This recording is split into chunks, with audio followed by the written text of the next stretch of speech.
पुरुषोत्तमम। अपने प्रति अज्ञान ही झूठा ज्ञान है।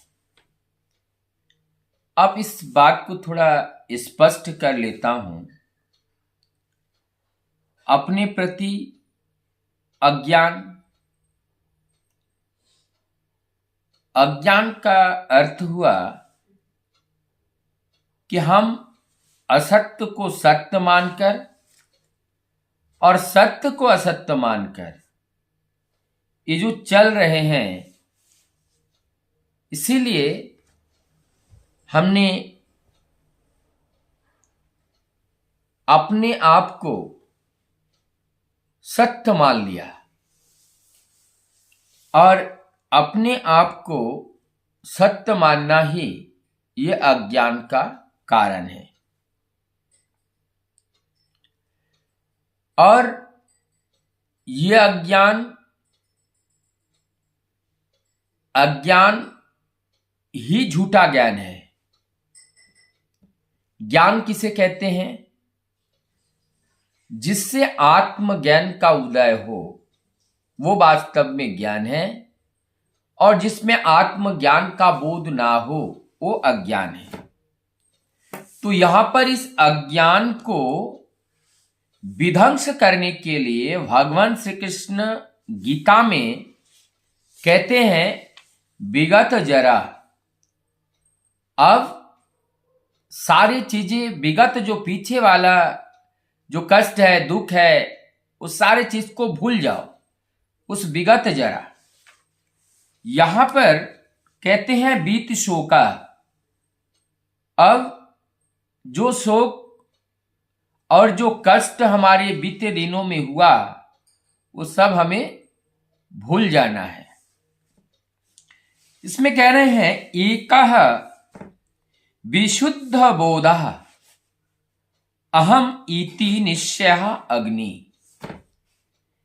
मैं अदिति एवं विशुद्ध बोध स्वरूप हूं। एकः विशुद्ध बोधा अहम इति निश्चयः अग्नि।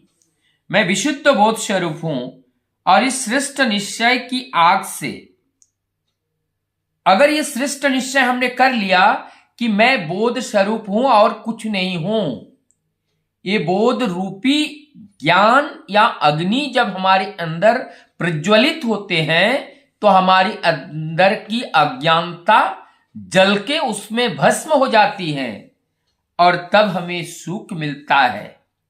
आगे कहते हैं, प्रज्वली अज्ञान गहनम। ये जब प्रज्वलित हो जाता है, क्या अज्ञान जल के राख हो जाती हैं। इसकी जो गहन है, जो जंगल है, अज्ञान का जो जंगल है, वो सब जल के राख हो जाते हैं। बीत शोकः, जो हमारे बीते दुख, कष्ट, दरिद्रता जो भी हैं, सब हम उसको भूल जाएं।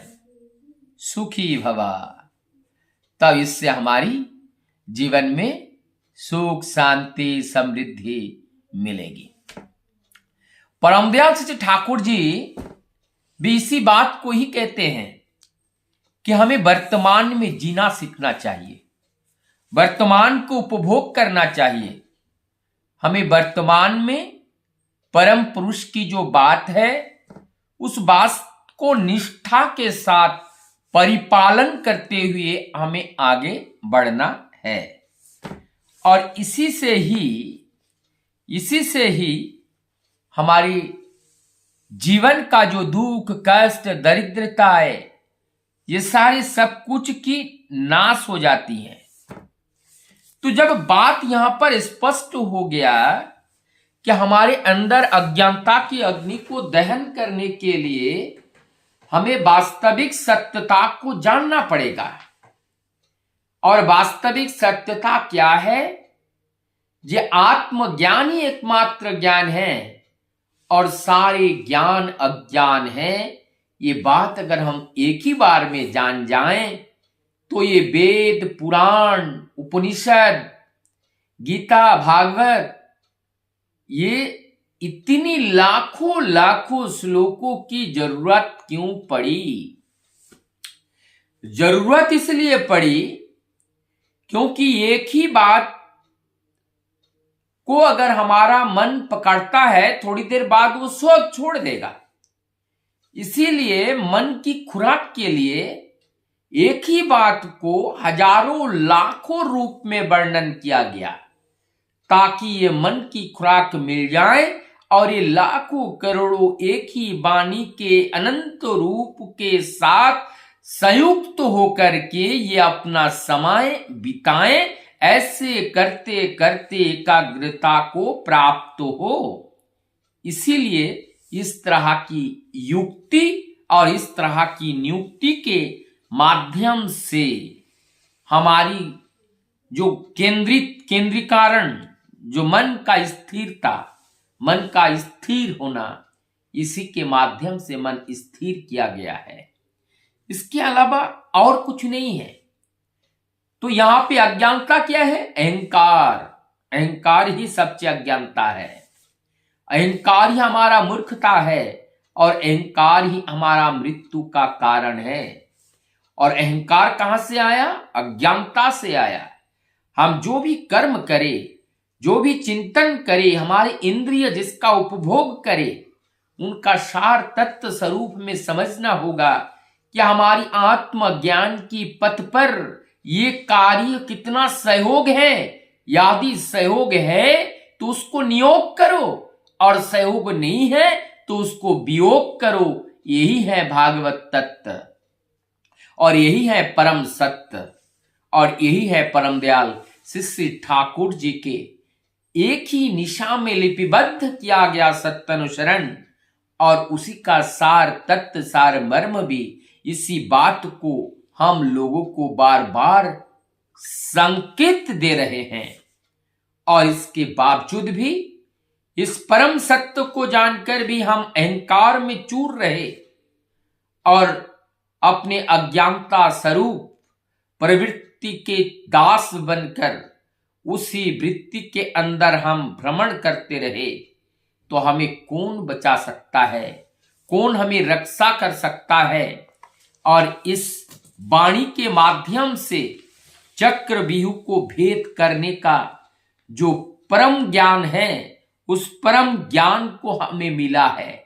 और उस परम ज्ञान को लेकर के हमें अब इस दुर्बलता के विरुद्ध में युद्ध करता हुआ हमें आगे बढ़ना है और चक्रव्यूह के हर लेयर को तोड़ करके हमें उस परम धाम की प्राप्ति करनी है।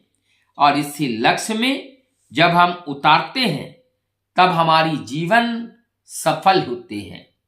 यहां पर एक शब्द है, 3 चीजें यहां पर आते हैं, ज्ञान, ज्ञाता और ज्ञेय।